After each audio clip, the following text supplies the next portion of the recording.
Hey everyone, Dr. Mary here. For today's adventure, we're going to Missouri, specifically Clarksville, Missouri. Clarksville is a river town along the mighty Mississippi River. This great river, like others around the world, supports people and their settlements in many ways, providing transportation and therefore communication, furnishing industry with water, and supplying water both to drink and for agriculture. But not everything about a river is beneficial. When tremendous rains come, rivers swell and sometimes flood. Floods are dramatic, catastrophic events which live on in people's memories, monumental memories. Let's see what the Clarksville Monument, memorializing the Great Flood of 1973, has to say.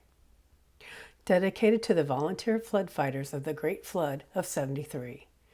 The Great Flood of 1973 exceeded all other floods in discharge, stage, and duration in the reach of the Mississippi River between Keokuk, Iowa, and the mouth of the Missouri River.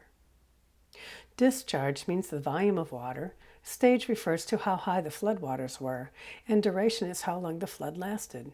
The section of the Mississippi River from Keokuk to the mouth of the Missouri is a long stretch, about 200 river miles. Notice on the monument stone the lines marking where the floodwaters would have reached had the monument been in place. There's a dam in the background, but although helpful during flood seasons, this dam wasn't built primarily for flood control. Dams can be built for many purposes. Some are built for flood control, but many are built for water conservation, for power generation, or recreation. This dam, as well as her sister dams along the Mississippi River, was built primarily to maintain a sufficient depth of water for river traffic. The weather systems that produce great floods tend to be extensive and produce enormous amounts of precipitation, but they don't necessarily affect all the areas a river courses through. Other towns in the Mississippi-Missouri River Basin, such as Winfield, Alton, and St. Charles, have had remarkable floods at different times, and their monuments mark floods of different years. In particular, Alton, Illinois, has endured a number of great floods, so much so that the city has its own Great Rivers Flood Memorial Park, just across the street from the Lincoln Douglas Square, featured in another episode.